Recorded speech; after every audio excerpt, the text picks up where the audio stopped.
and welcome to the 73rd edition of the MAERSK Maritime News.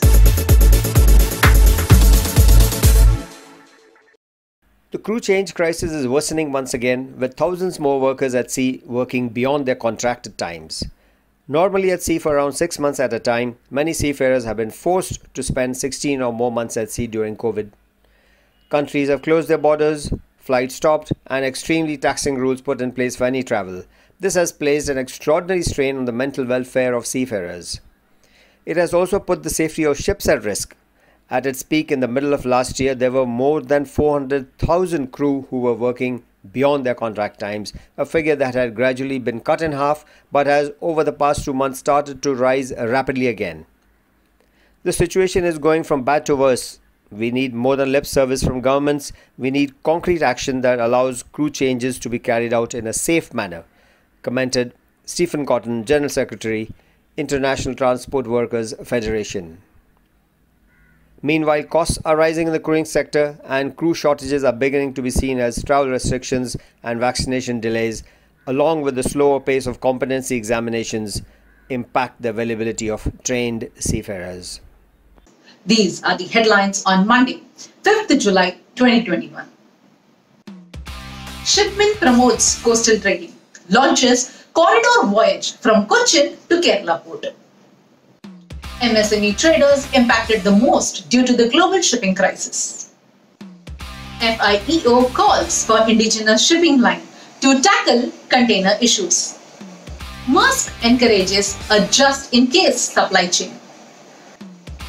Market report by experts. To further promote coastal trading, the Ministry of Ports, Shipping and Waterways (MOPSW) plans to improve the connectivity and synergies between the major and non-major ports. On Wednesday, 30th June, the Minister of Ports, Shipping and Waterways, Mr. Mansukh Mandviya, launched the maiden voyage, the Green Freight Corridor 2, a coastal shipping service operated by Mumbai-based Round the Coast Private Limited from Cochin Port to Bay Port and Azakal ports located in the northern Kerala.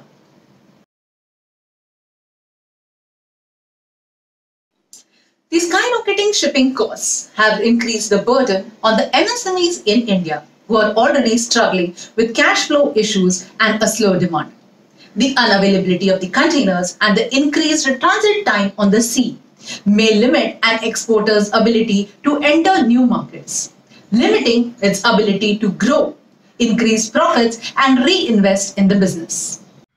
The meteoric rise in liner freight rates is pinching everyone, from small, micro and medium enterprises to large global traders have now all been affected by the skyrocketing liner freight rates.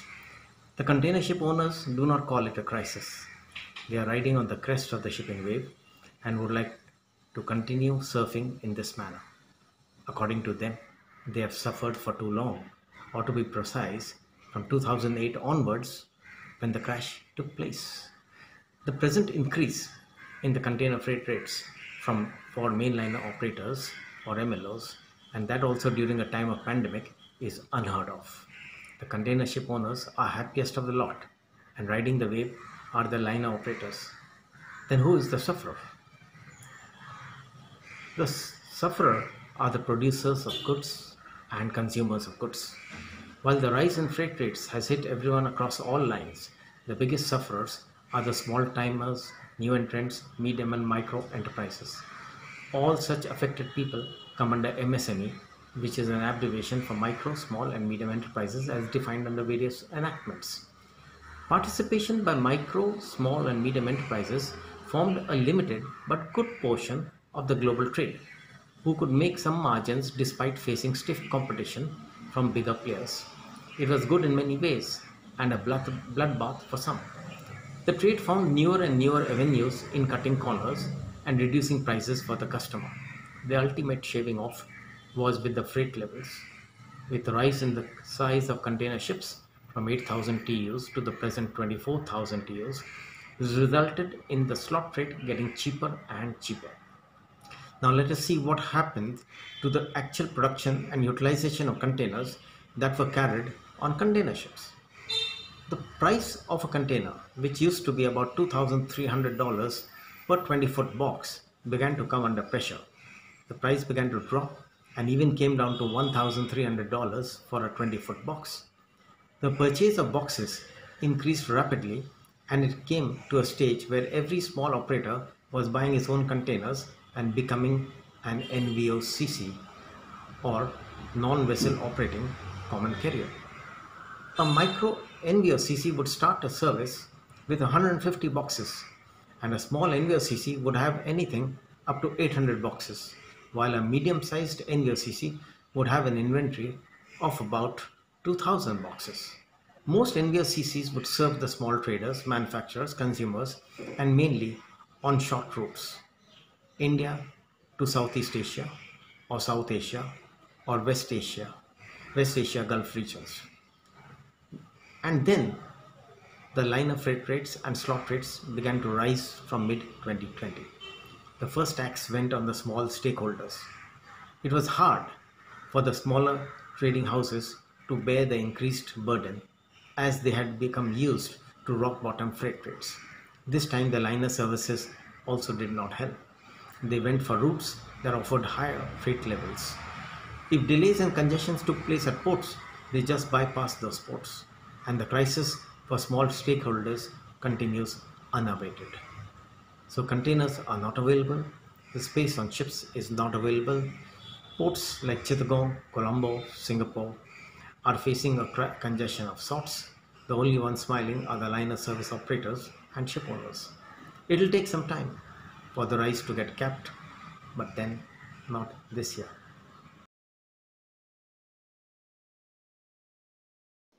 The Federation of Indian Export Organizations, FIEO, has called on the government to establish an indigenous shipping line to overcome the issues faced by the exporters due to the ongoing turmoil in the container industry. India's foreign trade, if we are talking about the merchandise, is in the range of around 650 to 750 billion dollar. Every year we are remitting close to 65 billion dollar as freight charges to foreign companies. We are endeavoring to take India's exports alone to around $1 trillion. Once we reach the figure, I'm pretty sure India's bilateral trade will be in the range of $1,200 to $1,300 billion. At the moment, we have only Shipping Corporation of India, which has a very minuscule share in India's global trade, and that too are now being disinvested. I think this is the right time that we can have Indian large shipping companies of the global repute. Over a period of time, if that company gets even 25% of the total business, it can help the country to saving close to $20-25 billion annually, which will be a huge saving. And secondly, I think once we have a shipping line of our own, which has a sizable share of India's trade, it will help us in sombering the freight rate also. At this point of time, I think we are not a significant player, and therefore we are not in a position also to determine to what extent the freights are determined by the market forces and to what extent it is otherwise because of the situation. So if we have an Indian shipping line, I think we will be able to resolve these matters also. This may require providing some kind of financial support to such shipping line, maybe by declaring that as a kind of infrastructure kind of activity, which will help the company to get the credit at a very competitive rate, or we can even look into providing 10 years tax holiday to such companies. This is something which is the need of the hour, and I'm pretty sure if we have a Indian shipping line of global repute, we will save a lot and we will be pushing our export to a large extent. Needs of shipping are vast. Needs for supplies and services are not always predictable, but certainty is critical. So certainty is a must on deliverables, besides time and location. Welcome to InShip. It's operated by mariners and operated for mariners. InShip is a digital platform for mariners, suppliers, service providers, and consultants. We facilitate marketplaces across oceans to ensure ease of trade for making ship supplies and services happen. We at InShip embrace digital transformation to bring in certainty.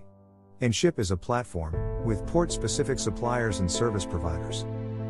This marketplace is accessed by shipping companies and mariners to place order for deliveries at their port of call.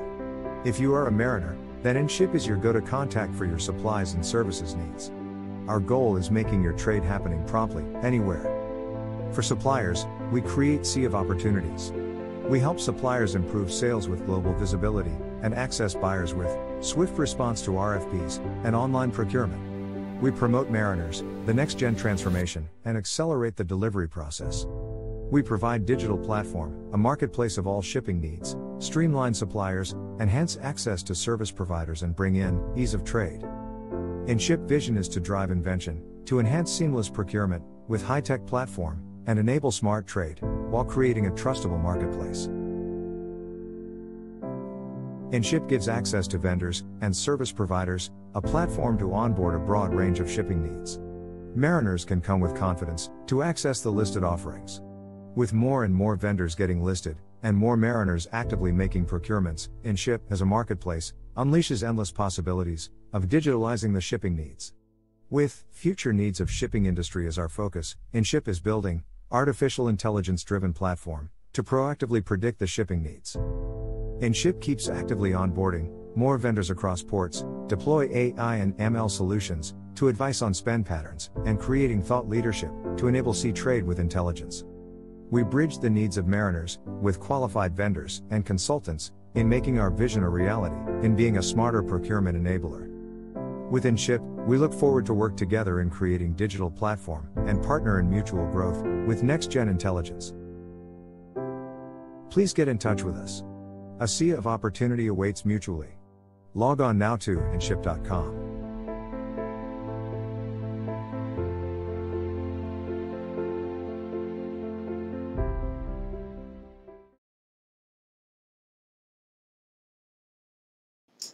The world's largest shipping line, MAERSK, is encouraging a just-in-case supply chain model as fallout from the COVID-19 pandemic continues to impact the world's supply chain.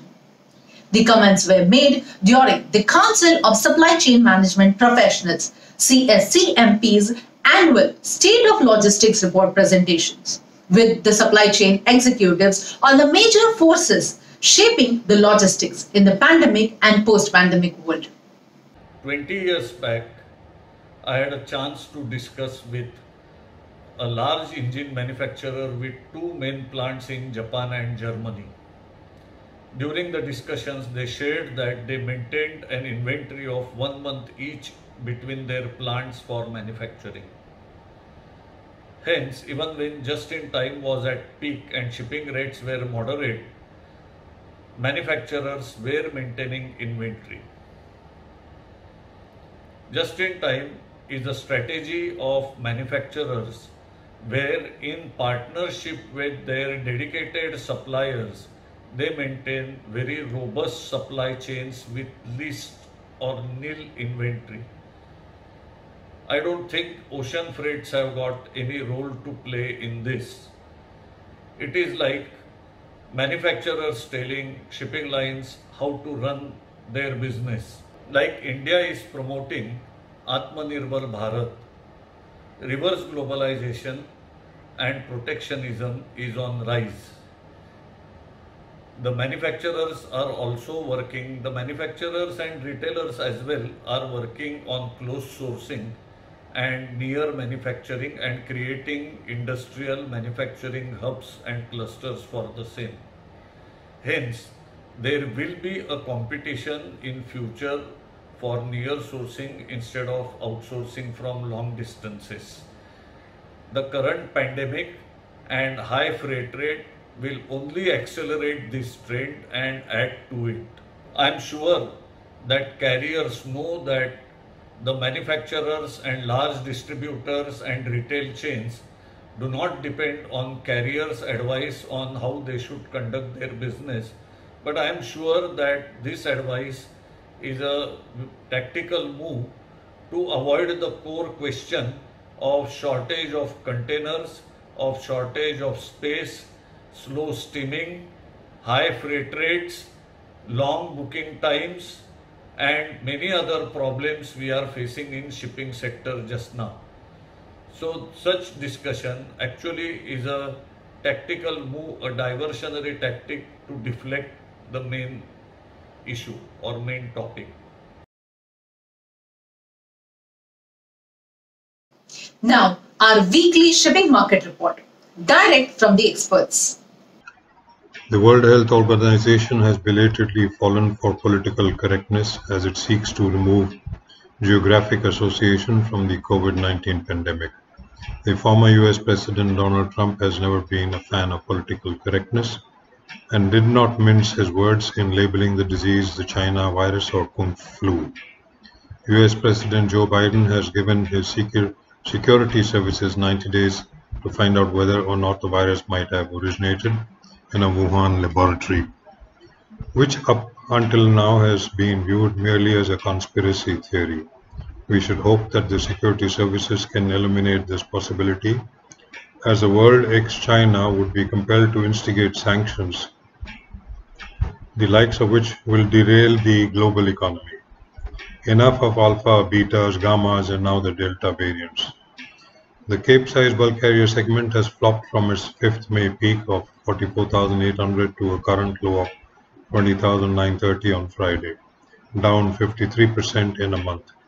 It has flipped the near-term Baltic freight futures curve from backwardation to contango with Q2. September 21 was 36,750, November 21, 34,929, Quarter 4 21, 34,143, and Quarter 1 22 is expected 17,864. The futures are informing us that the Cape-size segment will recover over the summer months before easing off in the autumn. The current slump has had a dramatic impact on sentiment, taking the steam out of what was a vibrant second-hand sales market. It is rumored that a 10-year-old 180,000 deadweight Korean-built Cape-size has seen only a handful of bids in the range of 25 to 27 million, when the benchmark suggests that a Japanese unit should be worth closer to 30 million. How quickly things can change. This should have been seen much greater interest. The ship would have seen much greater interest a month ago, but we should not be surprised as the Cape-size segment is always subject to the greatest volatility, being beholden just to coal and iron ore, to steel making and power generation. We need more Brazilian iron ore supply and for Chinese traders to regain their mojo and ignore government orders to stop speculating, and for the steel city Tangshan to ignore calls for it to cut its steel output given steel strong demand. The smaller geared bulk carriers are doing much better than Capes given the diversity of their minor bulk cargo base and its correlation to the GDP growth of nations. The sub-Capes are all doing better than the big ships, with the Baltic Panamax index at 26,400, the Supramax index at 26,941, and the Handysize index at 24,065. The container market also continues to prosper, with the classic Panamax sizes hitting astonishing levels.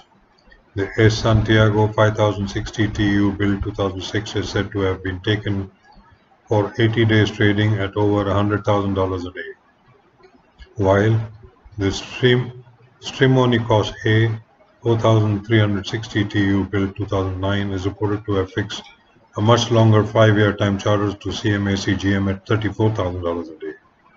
These 32.2 meter narrow beam Panamax sizes were written off 5 years ago when the Panama Canal opened a new set of locks in June of 2016, enabling box ships up to 13,000 TEU to transit. Back then, the nominal 5-year time charter rate for a narrow beam 4,000 TEU unit was 9,500 daily. No one could have imagined that at that time that they would have such a phoenix-like reincarnation 5 years later. Their wide beam equivalents will still earn a premium, as illustrated by a reported fixture of Merkur Fjord 3765 Shanghai built 2016, 37.3 meters beam for a 5-year time charter to CMA CGM at $35,000 a day. The lines are having to pay up, but they are being richly compensated by record freight rates, as the freight box index now stands at 5,507, up 283% on 1,439 points at the start of last year. Port congestion in Hamburg, partial closure of Yantian, total lockdown in Malaysia, the lingering after effects of the Ever Given, and the upcoming peak season should serve to underpin the rates. The Pacific Vista for 170,000 tons iron ore, Dampier Qingdao for 17-19 June, fetched $10.65. Rates for the usual West Australia Qingdao route crept below $10 metric ton as the week drew to a close. Vale fixed several stems this week, including 170,000 iron ore Teluk Rubaya to Sun Duong for 16-17 June at 885. The Panamax market firmed to close play at 26,400, up 1,559 from last reported. The Crimson Empress 82,250 deadweight 2014 was fixed delivery Liverpool via East Coast South America, and the Red Sea delivery Port Said at 26,000. In the Indian Ocean, it was reported the Cape Captain John P. 82,000 2020 build fixed delivery Paradeep via South America to the Far East at 31,000. In the Pacific, Tata NYK took the Crimson Ace 81,000 2015 builds delivery CJK via East Australia to India also at 31,000. The Bonita 76,600 2001 build fixed delivery CJK for an OPEC round at 22,000 to Golden Dog. Also heard the Sea Diamond 77,000 2007 build fixed delivery Taichung via Indonesia to North China at 25,250. Sale were very active this week, fixing several coal stems, among them a TBN vessel for 75,000 metric tons from Newport News to Visakhapatnam or in June, early July at an impressive 49.20. It was an eccentric week for the Supra market. Rates have slipped and have dwindled from the previous week in the Pacific region. However, rates are still looking strong in the Indian and Atlantic regions. The Supramax index closed at 26,941, down from last week's 27,542. In the Atlantic, JPS Aphrodite 57,000 2016 build fixed delivery Recolada to Morocco at 26,500. The Equinox Eagle 61,200 2015 build fixed for a prompt delivery US Gulf redelivery Morocco at 31,000. In the Indian Ocean, the Lorenzos 53,000 was fixed for a trip carrying fertilizers delivery Mumbai. Redelivery Bangladesh via AG at 35,000. While the Castle 53,000 2009 build was also fixed for similar trip at similar rates. In the Pacific, the vessel Pacific Vision 56,413 built was fixed for delivery Anyar Indonesia via Indonesia redelivery Thailand at 32,000. Also, the Furnace Victoria 58,612 built was fixed delivery Fangshang via Indonesia to CJK at 26,000. The Handies continued in a strong fashion despite the despite the Handysize index dropping 105 to close at 24,065. The Atlantic gaining across all major loading zones, while the Asian markets having a slightly more volatile week. On the continent, the Interlink Dido 39,000 fixed delivery Bilbao via Antwerp redelivery US East Coast with steel at 21,500 to Clipper. Owners were rating a tick under 20,000 for scrap runs to Turkey. The Navios Lyra 34,012 build delivery Toronto for 120-160 days redelivery worldwide went at 24,000 to Sea Cape. In East Coast South America, 38,000 was rumored to have been placed on subjects at 30,000 basis delivery APS Ecolada for a trip to Scapa Cerro Range. In the US Gulf, the Pola Monaco 38,015 built fixed delivery Porto Bolivar for a trip to the continent UK range with coal at 18,000 to Centurion. The Centurious 33,315 build delivery Southwest Pass for a prompt redelivery Spanish Mediterranean grains at 19,750. In the east, the Ocean Fortune 37,500, 14 built open CJK fixed for a trip via CIS with redelivery China at 24,000. The Ocean Honesty 38,000, 2013 built fixed delivery Japan via Japan with seals to Mediterranean at 30,000 to MOL. At 28,000, Open Surabaya was rumored to have fixed delivery via Australia, redelivery Japan with sugar at 23,000. In the Indian Ocean, a 33,000 Open Kakinada fixed with an intended cargo of granite to China at 33,000. The freight forwards closing Friday for Panamax 82, quarter 21, 29,900, quarter 4, 22, 19,000, calendar 23, 15,800, calendar 24, 13,800. For Panamax 74,000 size, quarter 4, 21, 28,600, calendar 22, 19,560, calendar 23, 14,468, calendar 24, 12,500. For the Supramax, quarter 4, 21, 27,700, calendar 22, 18,525, calendar 23, 14,350, and calendar 24, 12,292. The handy size 30,000, 38,000, July 21, 29,125, quarter 4, 21, 24,000, calendar 22, 70,125, calendar 23, 13,925, calendar 24, 11,950. I will not report on handy size 28 right now. On a lighter or a sour note, just as British tourists were packing their flip-flops for the beaches, the UK government flipped Portugal from green to amber, sticking thousands of tourists with the combined monetary and time penalties of yet more tests and quarantine. Tourists are finding shortcuts to travel to Western countries from the east for holidays by routing their travel via Russia, Greece, Mykonos, even Mexico to enter the US, at whose cost only God can answer. Stay safe, stay healthy. Thank you for watching. See you all next Monday.